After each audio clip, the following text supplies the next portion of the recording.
Hi all, and welcome back for another knife review. Today we're going to be taking a look at the Benchmade Model 580 Barrage. This particular knife is one of Benchmade's Blue Class lines, which means it comes in the standard Benchmade Blue Class box.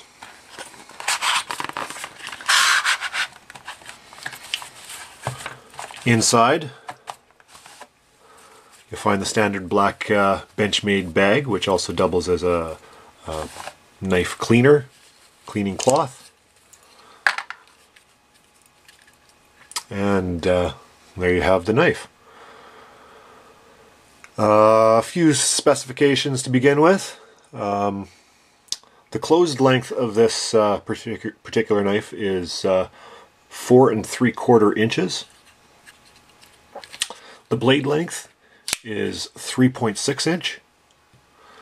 The thickness of the blade is 1.21 inches.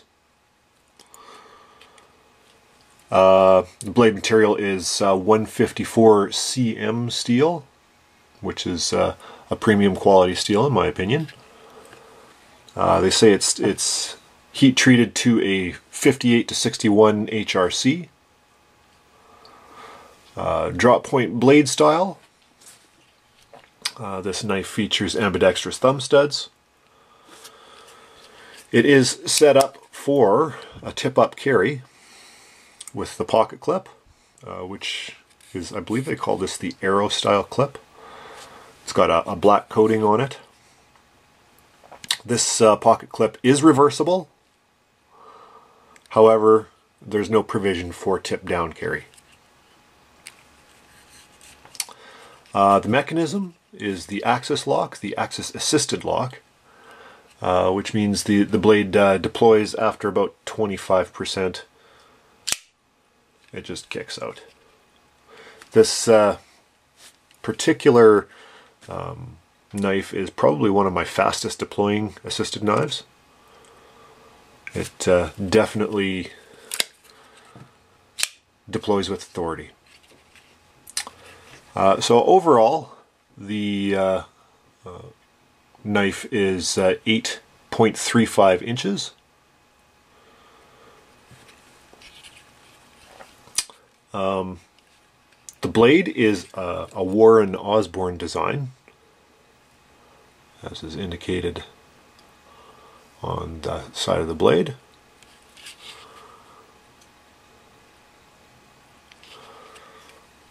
It's got a very long false swedge along the top, and then a very straight blade with a very small amount of belly. This is definitely what I would consider a textbook tactical folder. It does feature a safety along the spine. I'm not a big fan of safeties whatsoever on knives, but this one seems to be rather well executed. Very unobtrusive. This is it here. You press it forward. You can't release the blade. One of the interesting things about this particular safety is that when it's deployed, if you engage the safety, you lock the blade in an open position. The handle material is basically a type of hard polymer or plastic. I think that it's acceptable. It's got a very light amount of texturing on it. It's also textured in the front area, and it's got finger grooves along the back. Note too that the finger grooves fit my hand relatively well. I have a large glove size, so I've got larger hands. But those finger grooves also work in the reverse grip.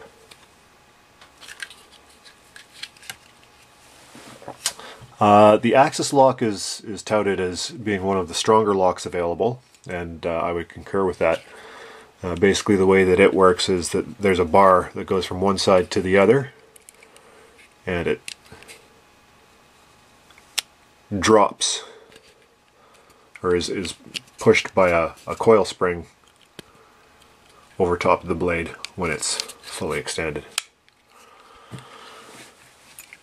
This particular knife, I did note that when you deploy it, there is a small bit of up and down blade play. That is rectified if you pull back on the axis lock and release it, and it clears it up right away. That being said, I think that a knife that the suggested retail price is $145. I really don't think that there should be any blade play whatsoever. The blade centering slightly off as well. That I can live with, but blade play of any form in a higher end knife, I would consider that to be a defect, and I may be sending this back to Benchmade to be fixed. There really isn't much of a traction plan other than the swell at the forward portion of the grip. There's no jimping top or bottom. There's a very good looking spacer along the back that has kind of a, I wouldn't necessarily call it jimping, but it's definitely textured. However, that's really just for looks, in my opinion. It's not for any kind of traction. That being said, it still locks into your hand quite well. I don't see it being dislodged from my hand if I don't want it to be. It's got stainless steel liners, and they are milled out. There's a series of holes drilled into both sides, which accounts for the low weight for this size knife. The weight is advertised at 4.2 ounces. We can just take a quick peek here.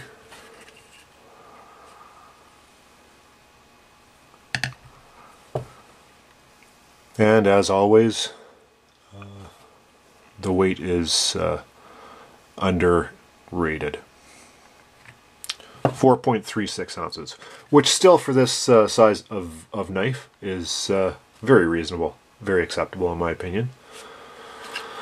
Size comparison, let's see what we've got here. Let's compare it in size to the Spyderco Paramilitary 2.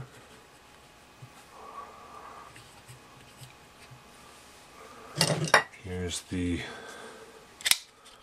SOG Aegis.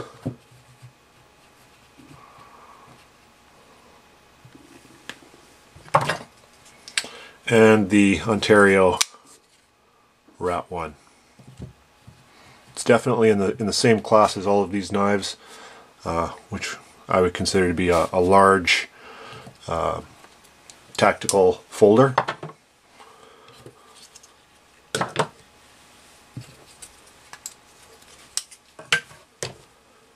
All in all, depending on what you end up paying for this this particular knife, I consider it an all-around decent knife.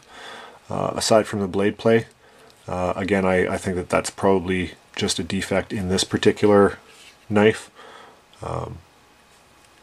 I do have other axis locks, and the blade play is not nearly as pronounced.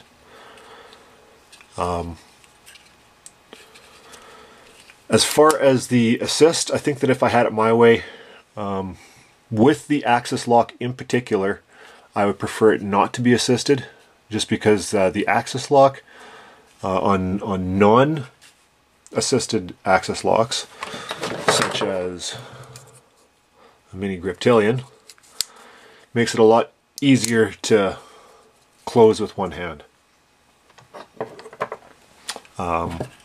When you've got an assist, especially a very strong assist, such as is on this knife, it's quite difficult to close with one hand. it's doable, but I don't think it's really necessary. So overall, I do like this knife. It's definitely going to be staying in my collection for some time. And thanks for watching. Please, by all means, comment, rate, and subscribe. And thanks for watching.